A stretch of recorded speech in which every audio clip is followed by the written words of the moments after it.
In stores, you can also build an online store to sell your products.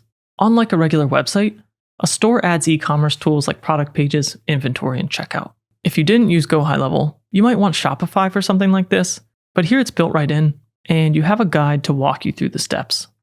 If you have followed along so far, you might have things like add products and set up payment provider already checked off, and you can continue working through this guide to get set up.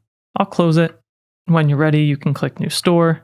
Like funnels and websites, you can choose a template and continue. I'll choose this one, and GoHighLevel will add the template for us. If we scroll down on this page, we should find an element called Product List. That's right here. Now, if we preview this store and scroll down to that product list, you'll see the products that we have already entered in GoHighLevel. I'll close this, then click Save. I'll click Back, and you can get a sense of how quickly you could launch a fully featured store.